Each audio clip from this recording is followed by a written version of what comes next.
Last lecture, we learned how to simplify algebraic expressions, how to add and multiply them together. This lecture, we will discuss factoring. Factoring is the process of turning a sum into a product. This is a very important technique in algebra. Recall the distributive law. A times b plus c equals ab plus ac. Except this time we go backwards. Instead of writing a times b plus c as a sum, we write ab plus ac as a product. Here are some examples. First example, factor 12x plus 6. We can think of 12 as 6 times 2 and 6 as 6 times 1. Then we have 6 times 2x plus 6 times 1. From the distributive law, we write 6 times 2x plus 1. Note that we pulled out the common factor of 6 from the parentheses. Second example, factor x plus x squared. We can think of x squared as x times x and x as x times 1. We then have x times 1 plus x times x equals x times 1 plus x. Third example, factor 2x plus 4y. Here we pull a 2 out. We can think of 2x as 2 times x and 4y as 2 times 2y. We have then 2x plus 4y equals 2 times x plus 2y. The common factor of 2 on each term was pulled out. Another example. Factor 2x squared minus 5x to the fifth. Think of 2x squared as x squared times 2, and 5x to the fifth as x to the second times 5x to the third, because the product of x squared and x to the third is x to the fifth. Therefore, x squared times 2 minus x squared times 5x to the third equals x squared outside the parentheses and 2 minus 5x to the third inside. Another example. Factor, this time a trinomial, 3 numbers. Factor 2x plus 3x squared plus 4x to the third. Think of this expression as x times 2 plus x times 3x plus x times 4x to the second. We're pulling out an x. So it factors as x times 2 plus 3x plus 4x squared. Another example. Factor x squared y plus xy squared. Here we can pull out an xy from each term. Think of x squared y as xy times x and xy squared as xy times y. Therefore, the answer is xy times x plus y. Let's do a more complicated one now. Factor 4x squared y z to the fifth minus 8xy z to the third plus 12y squared z to the seventh. Note that each term has a multiple of 4, so we'll use that in terms of to factor that out. Also, each term has a y variable in there. That's another thing we can factor out. Each term also has a z variable. In fact, every term has at least 3 factors of z, because z to the third means z times z times z, so we will factor out that as well. However, note that the x variable is only in the first 2 terms, and so we cannot factor out an x. Now we think of 4x squared y z to the fifth as 4y z to the third times x z to the second. We think of 8x y z to the third as 4y z to the third times 2x, and we think of 12y to the second z to the seventh as 4y z to the third times 3y z to the fourth. Basically, we're pulling out a 4y z to the third from everything. Therefore, this expression factors as 4y z to the third times x z to the second minus 2x plus 3y z to the fourth. In all of these examples, the simple ones and the complex ones, the idea is the same. Look at each term and see if all of them have something in common. If they do, then factor out those parts. Whenever you finish factoring, you can easily check your answer by going backwards. Multiply out the terms and see if your answer matches with the initial expression that was given. Algebraic expressions that consist of various powers of some variable are called polynomials. For example, 3 plus x squared is a polynomial. Here's another example of x squared plus x to the fifth, or 6x squared minus 3x plus 4. These are all polynomials. They're polynomials because they have one variable, in this case x, consisting of various powers of x. The highest power in the variable is called the degree. The degree of 3 plus x squared is 2, since that's the highest power of x. The degree of x to the third plus x to the fifth is 5. The degree of 6x to the sixth minus x to the fourth plus 1 is 6. The numbers in front of the powers of x are called the coefficients. Polynomials of 1 degree are called linear. Degree 1 means the highest power of x is x to the first, which is simply x. Therefore, some examples of linear polynomials include 2x plus 1, 5x minus 7, negative x minus 2, 3x, and so forth. In general, a linear polynomial looks like ax plus b, where x is a variable and a and b are numbers. Note that a can't equal 0 because otherwise there will be no x term in the algebraic expression. To be linear, it needs to contain the variable x, and so that the coefficient in front of the x needs to be non-zero. But b, the constant, the non-variable, can be equal to 0. Various choices of a and b give different linear polynomials. If we let a equals 2 and b equals negative 2, for example, we get a linear polynomial of x minus 2. The coefficients a and b need not be integers. They can be fractions or even irrational numbers, such as a half times x or the square root of 2. Factoring a linear polynomial is very simple. Let's say we want to factor 4x plus 10. Note that the coefficients 4 and 10 have a common factor, 2. So we factor it out to get 2 times 2x plus 5. When factoring linear polynomials, we only have to look at the coefficients and see if they have anything in common. Note, usually when we factor, we work with integers because it makes the algebra easier, but it's not necessary. Suppose that we wanted to factor out 2x plus 1. We see that 2 and 1 have no common factors, but it's still possible to factor it as 2 times x plus a half, and even as 3 times 1/3 x plus 2/3, and many other ways. However, usually when we factor, we prefer to do it using integers, as it makes problems easier to handle when working with integers. Now that we understand how to factor polynomials of degree 1, let's go up 1 degree and discuss 2 polynomials and how to factor them. Degree 2 polynomials are called quadratics. One example is x squared plus 2x minus 3. Note that the coefficient of x squared is 1 because x squared is the same as 1 times x squared.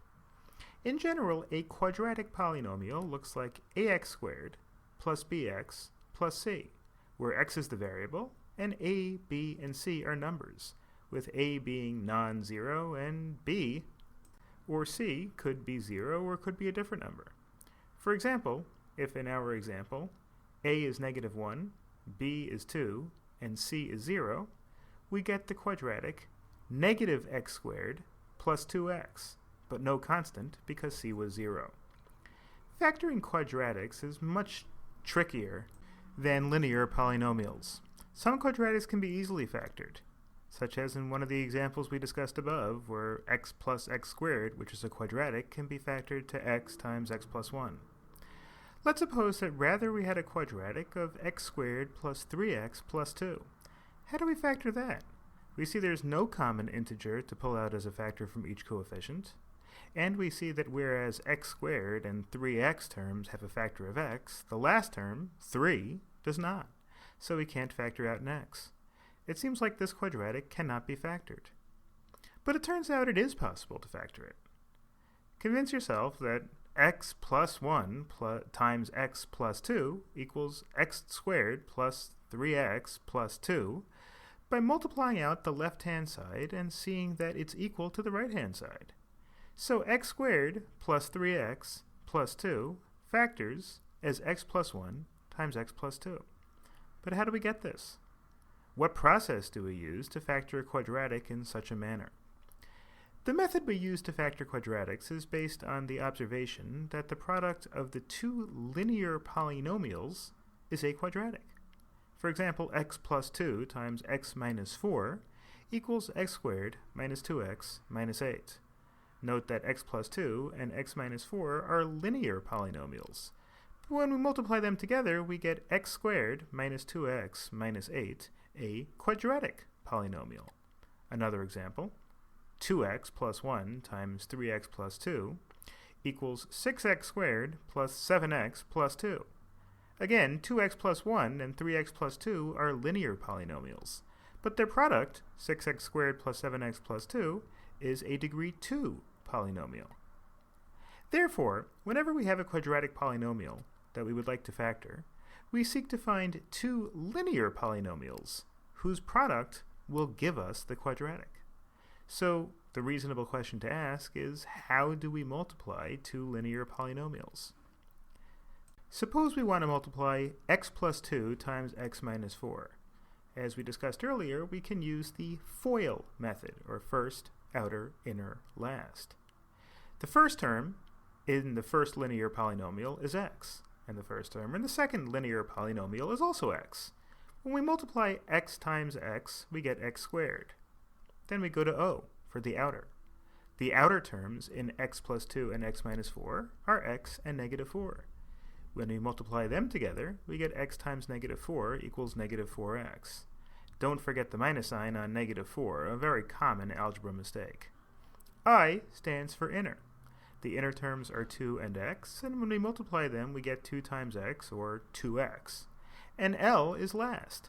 The last term are 2 and negative 4. When we multiply these, we get negative 8. To get the multiplication, x plus 2 times x plus 4, we now add up the products. X squared minus 4x plus 2x equals 8. And when we combine the like terms, we get x squared minus 2x minus 8. Let's look at one more example before we go back to factoring. Let's use FOIL to multiply 2x plus 1 times 3x plus 2. The f terms, the first terms, are 2x and 3x. And when we multiply them together, we get 6x squared. The O terms are 2x and 2, and when we multiply them, we get 4x. The I terms, the inner terms, are 1 and 3x, and when we multiply them, we get 1 times 3x, or 3x. The L terms, or the last terms, are 1 and 2, and when we multiply 1 and 2, we get 2.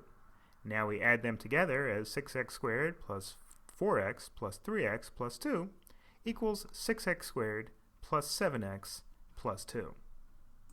With this, we can explain the procedure for factoring quadratics. Say we wanted to factor x squared plus 5x plus 6. As we said above, we want to write x squared plus 5x plus 6 as a product of two linear polynomials.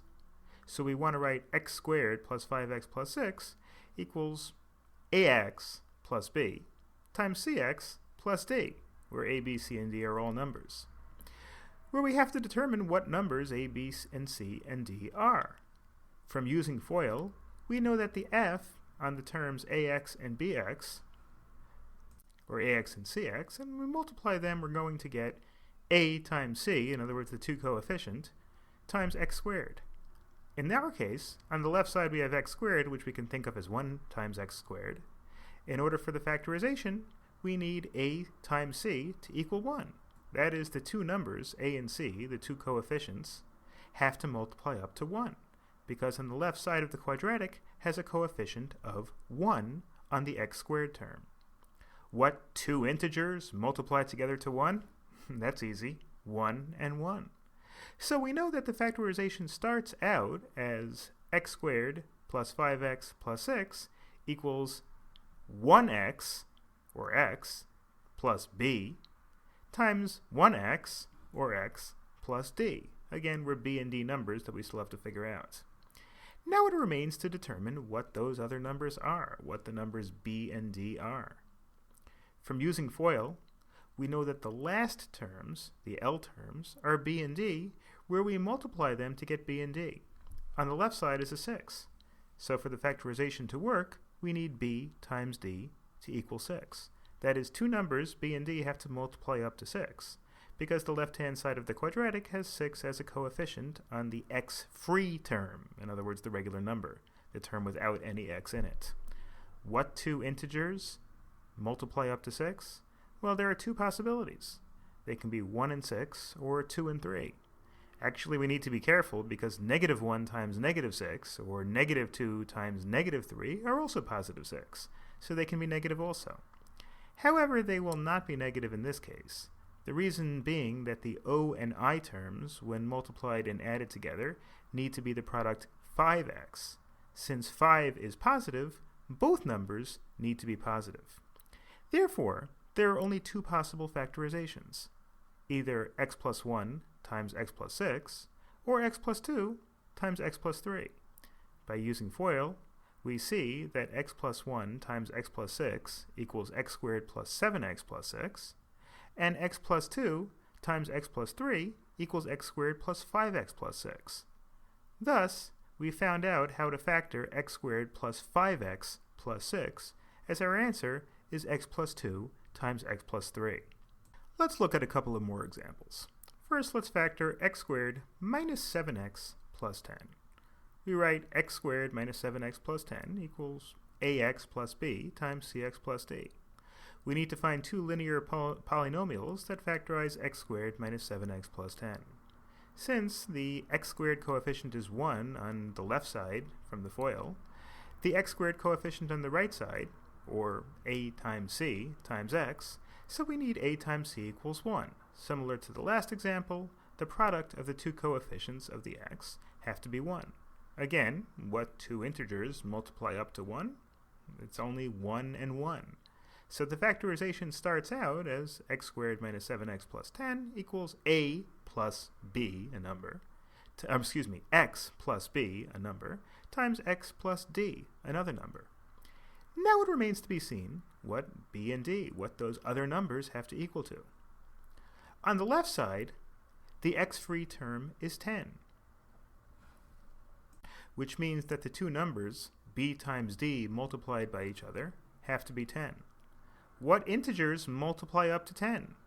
Well, there are different possibilities. 10 times 1, 5 times 2, negative 10 times negative 1, or negative 5 times negative 2. Since the x term on the product is negative, that comes from FOIL, the x terms come from the o and the I, the outer and the inner terms. They also have to be negative.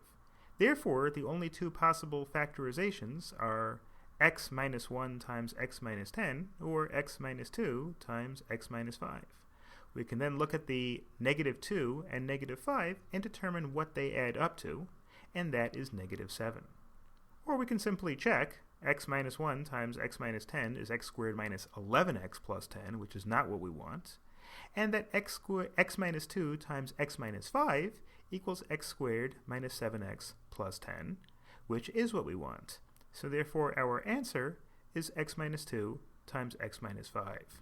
Essentially what we have to do is look at what two numbers, to fill out the last slots in the binomials, multiply up to the last term of the trinomials and add up to the coefficient of the middle term.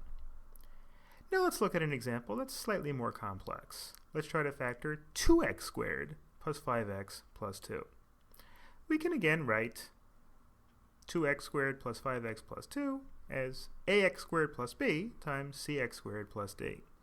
Note the left side has a coefficient of a 2 on the x squared. So, on the right side, one of the numbers also has to have a 2x, because we want a times c, the two coefficients of the x terms, to multiply up to 2. Products of two integers can only be 2 and 1 if we want the answer to be 2. So that the factorization starts out with a 2x plus b times x plus d, or 2x plus a number times x plus a number. On the left side, 2 is the x-free coefficient. On the right side, the L terms produce the x-free term, so therefore we want the last two numbers, the b and the d, to equal up to 2. As a product of two integers, there are two possibilities. 2 times 1, or negative 2 times negative 1. But in this case, they cannot both be negative.